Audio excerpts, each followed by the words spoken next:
전능하사 천지를 만드신 하나님 아버지를 내가 믿사오며 그 외아들 우리 주 예수 그리스도를 믿사오니 이는 성령으로 잉태하사 동정녀 마리아에게 나시고 본디오 빌라도에게 고난을 받으사 십자가에 못 박혀 죽으시고 장사한 지 사흘 만에 죽은 자 가운데서 다시 살아나시며 하늘에 오르사 전능하신 하나님 우편에 앉아 계시다가 저리로서 산자와 죽은 자를 심판하러 오시리라. 성령을 믿사오며 거룩한 공회와 성도가 서로 교통하는 것과 죄를 사하여 주시는 것과 몸이 다시 사는 것과 영원히 사는 것을 믿사옵나이다. 아멘. 안녕하세요. 오늘은 중2반이 예배를 만들어가는 날입니다. 먼저 함께 찬양하면서 오늘 예배를 시작하면 좋겠습니다.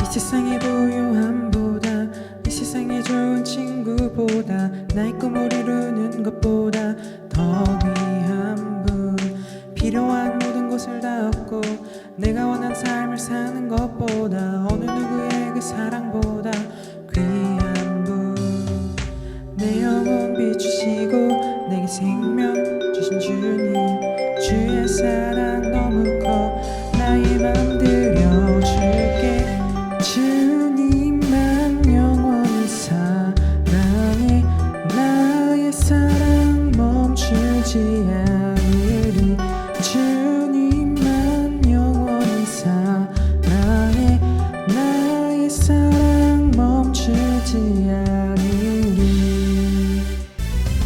이 세상의 부요함보다 이 세상의 좋은 친구보다 나의 꿈을 이루는 것보다 더 위한 분 필요한 모든 것을 다 얻고 내가 원한 삶을 사는 것보다 어느 누구의 그 사랑보다 귀한 분 내 영혼 비추시고 내게 생명 주신 주님 주의 사랑 너무 커 나의 맘 들여줄게 주님만 영원히 사랑해 나의 사랑 멈추지 않으리 주님만 영원히 사랑해 나의 사랑 멈추지 않으리 주님만 영원히 사랑해 나의 사랑 멈추지 않으리 주님만 영원히 사랑해 나의 사랑 멈추지 않으리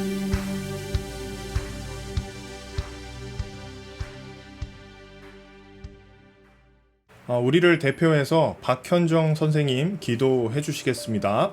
사랑의 주님 감사드립니다. 다 같이 모이지는 못하지만 이렇게 온라인을 통해 주님께 예배드릴 수 있도록 인도해 주심에 진심으로 감사드립니다. 주님, 지금 전 세계가 코로나로 인해 힘들고 두려움에 찬 생활들을 보내고 있습니다. 힘든 상황들을 겪고 있는 사람들에게 평안을 허락해 주시고 속히 상황들이 잠잠해질 수 있도록 인도해 주세요. 무엇보다 이 상황 가운데서도 세상의 주관자이신 주님을 신뢰함으로 나아갈 수 있도록 붙들어 주세요. 이 시간 말씀을 선포하실 목사님을 위해 기도합니다. 목사님의 영과 육이 언제나 강건할 수 있도록 붙들어 주시고 목사님의 입술을 통하여 하나님께서 저희에게 향하신 뜻을 알 수 있도록 인도해 주세요. 언제나 저희에게 넘치는 사랑을 부어주시는 예수님의 이름으로 기도드렸습니다. 아멘. 네, 먼저 광고를 전합니다. 8월 8일까지 거리두기 4단계가 지속됩니다. 어느덧 이 8월 둘째 주에 접어들었잖아요. 여전히 코로나 확진자가 많이 생겨나는 중이기 때문에 이번 주까지 예정된 거리두기 단계가 완화될지 정확하게 알기가 어렵습니다. 정부의 정책 발표에 따라서 여러분들에게 개별적으로 연락을 드릴 거예요. 함께 마음을 모아서 이 어려운 시기 잘 극복하면 좋겠습니다. 두 번째 광고입니다. 지난주 이 예수님은 땡땡땡이다에 참여한 모든 친구들을 시상하겠습니다. 예수님은 땡땡땡이다. 창의적으로 잘 답변해 주셔서 감사합니다. 그리고 또 여러분들의 고백이 예수님께서 굉장히 기쁘게 받아주셨을 거라고 저는 믿어 의심치 않습니다. 잘 참여해준 모든 친구들에게, 일부가 아니고요, 모든 친구들에게 바나나 맛 우유 쏘겠습니다. 시원한 여름 보내시길 바라고요. 이벤트는 계속 이어지니까요, 마음을 열고 여러분 꼭 참여해 보시기를 부탁드립니다. 세 번째 광고입니다. 오늘 예배는 중2반이 함께 만들어갑니다. 다음 주는 중3반 차례예요. 예배에 참여하는 것은 참 중요한 일인데요, 이렇게 함께 참여하고 만들어가는 예배를 하나님께서 굉장히 기뻐하실 거라고 확신합니다. 비록 온전하게 우리가 함께 대면해서 진행하는 예배는 아니지만 예배에 능동적으로 참여하는 우리 마하나임 중고등부가 되기를 간절히 소망합니다. 자, 이제 함께 말씀을 나누도록 하겠습니다.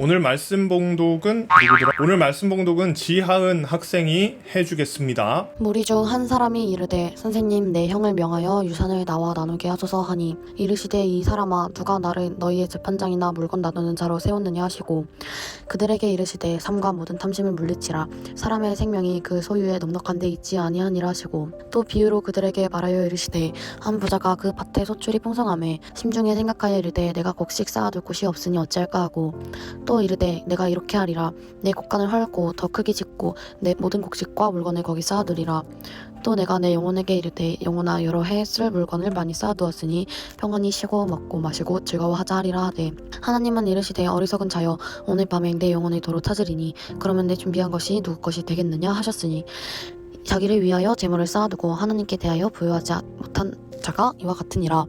또 제자들에게 이르시되 그러므로 내가 너희에게 이르노니 너희 목숨을 위하여 무엇을 먹을까 무엇을 위하여 무엇을 입을까 염려하지 말라. 목숨이 음식보다 중하고 몸이 의복보다 중하니라. 까마귀를 생각하라. 심지도 아니하고 거두지도 아니하며 골방도 없고 창고도 없으되 하나님이 기르시나니 너희는 새보다 얼마나 더 귀하냐. 또 너희 중에 누가 염려함으로 그 키를 한 자라도 더할 수 있느냐. 그런즉 가장 작은 일도 하지 못하면서 어찌 다른 일들을 염려하느냐. 백합화를 생각하여 보라. 실도 만들지 않고 짜지도 아니하느니라. 그러나 내가 너희에게 말하노니 솔로몬의 모든 영광으로도 입은 것이 이 꽃 하나만큼 훌륭하지 못하였느니라. 오늘 있다가 내일 아궁이에 던져지는 들풀도 하나님이 이렇게 입히시거든 하물며 너희의 까보냐 믿음이 작은 자들아. 너희는 무엇을 먹을까 무엇을 마실까 하여 구하지 말며 근심하지도 말라. 이 모든 것은 세상 백성들이 구하는 것이라. 너희 아버지께서는 이런 것이 너희에게 있어야 할 것을 아시느니라. 다만 너희는 그의 나라를 구하라. 그리하면 이런 것들을 너희에게 더하시리라. 적은 무리여 무서워하지 말라. 너희 아버지께서 그 나라를 너희에게 주시기를 기뻐하시느니라. 너희 소유를 팔아 구제하여 낡아지지 아니하는 배낭을 만들라. 곧 하늘에 둔 바 다음이 없는 보물이니 거기는 도둑과 가까이 하는 일이 없고 좀도 먹는 일이 없느니라. 너희 보물 있는 곳에는 너희 마음도 있으리라. 여러분 오늘 본문이 좀 길었습니다. 그래도 이 천천히 함께 말씀을 읽어보는 것은 굉장히 의미 있는 일이겠죠. 여러분 인내심을 가지고 말씀 읽었기를 바랍니다. 얼마 전에 본 기사인데요. 여러분들도 한번 정직하게 이 질문에 한번 답변해 보시기를 바랍니다. 10억을 주면 대신 감옥에 갈 수 있습니까? 라는 질문이었습니다. 이 질문을 받은 사람들은 대학생들이었는데요. 여러분 어떤 결과가 나왔을까요? 이 질문을 받았던 51%의 대학생들이 1년 정도는 감옥에 대신해서 갈 수 있다라고 대답했다고 합니다. 과연 여러분들은 어떤 대답을 하시겠습니까? 1년에 10억. 이 시대를 살아가는 많은 대학생들이 현실적으로 1년 동안 10억 모으기 어렵다는 현실을 깨닫게 된 거죠. 그러니 이 10억이라는 값어치의 나의 인생 1년쯤은 그렇게 미치는 장사가 아니라는 그런 결론을 내린 것 같아요. 이 질문에 대한 우리나라 대학생들의 답변을 보면서 저는 이 물질 만능주의의 세계관을 단적으로 보여주고 있는 좋은 예라고 생각했습니다. 즉, 이 돈의 가치가 가장 중요한 시대를 우리가 살아가는 것 같아요. 여러분들도 은연중에 아마 그런 가치관에 많은 영향을 받으면서 살아가게 될 겁니다. 그런 의미에서 우리의 가치관을 바로 세우는 것은 더할 나위 없이 중요한 일이 될 겁니다. 여러분들은 지금 가치관을 이렇게 세워가는 시기거든요. 오늘 본문은요, 약간은 복잡하고 길어요. 그런데 잘 읽어가다 보면 정말 재밌는 이야기와 더불어 우리에게 주는 교훈까지도 잘 연결이 될 겁니다. 오늘의 본문은 한 사람의 요청으로 시작되고 있습니다. 함께 13절 말씀 읽어보겠습니다. 무리 중에 한 사람이 이르되 선생님 내 형을 명하여 유산을 나와 나누게 하소서 하니, 이 유산을 나눠달라고 하는 이 요청은요, 예수님께서 말씀하시려는 핵심적인 가르침의 배경이 됩니다. 이 사람이 요구하는 요구사항을 보니까 유산을 나와 좀 나누도록 해달라는 내용이에요. 보통 이 형과 동생이 있으면 유산 누가 더 많이 가져갈까요? 당연히 형이 더 많이 가져갑니다. 예수님 시대에는 둘째보다 2배의 몫이 돌아가는 구조로 이 상속법이 제정되어 있었습니다. 그런데 아마도 그 형은요, 이 부모님의 유산 전부를 가지려고 했던 모양이에요. 그러니까 동생 입장에서는 그걸 좀 나눠 달라는 그런 요청을 지금 예수님께 하고 있는 겁니다. 어떤 면에서 살펴보면 딱한 사정이 아닐 수 없지요. 이 사람은 형의 횡포로부터 지금 나를 좀 구해주십시오 라고 하는 이 절망적인 요청을 하고 있는 것인지도 모릅니다. 그런데 이에 대한 예수님의 반응은요, 조금 차갑게 느껴져요. 14절 말씀 읽어보겠습니다. 이르시되 이 사람아 누가 나를 너희의 재판장이나 물건 나누는 자로 세웠느냐. 저는 굉장히 차갑게 느껴졌거든요. 여러분들은 좀 어떻게 느껴지시나요? 어떤 면에서 어떤 사람이 절박한 요구를 하고 있었는데 예수님은 이 사람에게 주고 싶은 메시지가 따로 있는 것처럼 그렇게 느껴집니다. 누가 나를 재판장이나 물건을 나누는 자로 너희를 위해서 세웠는가? 이 말을 조금만 의역해보면 이렇게 해석할 수 있겠죠? 나는 그런 것을 나누기 위해 있는 존재가 아니야 라고 의역할 수 있지 않을까요? 그러면 도대체 예수님 무엇을 위해서 있는 분입니까? 이런 질문이 나올 수 있습니다. 그리고 그런 문맥에서 이 이야기를 읽어보면 정말 재미있습니다. 15절 말씀 같이 읽어보겠습니다. 그들에게 이르시되 삼가 모든 탐심을 물리치라. 사람의 생명이 그 소유에 넉넉한 데 있지 아니하니라 하시고, 삼가서 모든 탐심을 물리쳐라. 여기서 말하는 이 삼가다 라고 하는 표현은 조심하라는 의미입니다. 탐심이라는 말이 나타나는데요, 여기서 탐심이라는 단어의 의미는 우리가 모두 잘 알고 있잖아요. 더 가지고자 하는 그런 마음을 의미합니다. 탐심을 물리쳐야 한다. 아마도 이 형제 이야기에서 탐심을 가진 사람은 형일 겁니다. 그러나 이 비유의 대상은 단순히 이 이야기의 당사자들에게만 주고 싶은 것이 아니에요. 예수님을 믿는 모든 사람들, 지금 이 이야기를 듣고 있는 모든 사람들에게 말씀하시는 내용으로 받아들여야만 합니다. 즉, 이 탐심이라고 하는 것은 사람의 생명과 직접적인 관련이 없다는 그런 의미예요. 그런 의미에서 예수님은 진정한 생명을 주시는 분이다, 이렇게 해석할 수 있겠죠. 그러니까 뭔가를 나누시는 분이 아니라 생명을 주는 존재가 바로 예수님인 겁니다. 앞서 설명한 것처럼 장자의 몫은 차자의 것보다 더 많습니다. 그런데 장자는 그것으로도 충분하지 못하다고 생각하는 것 같아요. 그것을 우리는 탐심이라고 부르는 거죠. 예수님은 사람의 생명이 그 소유에 넉넉한 데 있지 않다고 설명하셨어요. 그리고 이 넉넉하다라고 하는 것의 의미는 풍요롭다는 것입니다. 그리고 이 사람의 생명이라는 표현을 우리가 비유적으로 사람다운 삶이라고 해석할 수도 있어요. 그러면 조금 해석이 더 재밌어지고 풍부해집니다. 그러니까 많은 것을 우리가 소유하고 있다면 삶이 윤택하고 편리해지는 것은 거의 확실히 맞는 겁니다. 예나 지금이나 많은 것을 가진 사람들이 더 편리하게 살아가는 현실, 크게 바뀌지 않은 것 같아요. 그러나 생명이라고 하는 의미를 사람다운 삶이라고 만약에 우리가 해석한다면 조금 뉘앙스가 많이 바뀔 거예요. 10억을 위해서 대신 1년 감옥에 가는 것은 풍요한 삶을 누리는 굉장히 효율적인 방법이죠. 우리 누구라도 1년에 10억 못 벌잖아요. 그러나 사람다운 삶은 아닐 겁니다. 바꿔 설명하면 사람이 사람답게 살아가는 것에 넉넉한 소유가 필요하지 않다, 이렇게 우리 바라볼 수 있는 겁니다. 예수님은 여기에서 이어 비유를 하나 말씀하십니다. 비유의 내용은 이렇습니다. 한 부자가 소출이 많았다. 그 부자는 곡식을 쌓아둘 곳이 없어서 고민에 빠졌다. 그리고 곧 그 소유를 처리할 방법을 찾았다. 그를 위해 곡간을 더 크게 만드는 것이었다. 마침내 곡간은 더 커졌고 마음으로 생각했다. 이제는 평안하리라. 내가 사람답게 살 것이다. 그런데 하나님께서 그를 어리석게 보셨다. 오늘 밤 내 영혼을 내가 도로 찾으리니 그 소유가 누구의 것이 되겠는가. 이 비유는 이렇게 끝나거든요. 아마도 이 문맥을 우리가 생각해 볼 때 결국 이 소유는요, 동생의 것이 되겠죠. 이 비유를 들은 동생의 마음이 좀 풀렸을까, 좀 상상해 볼 수도 있을 것 같아요. 그런데 아마도 더 소중한 가르침에 이 동생은 감동을 받았을 거라고 생각합니다. 즉, 이 말씀은 단순한 이 소유의 논쟁을 이야기하려는데 그 목적이 있는 게 아니에요.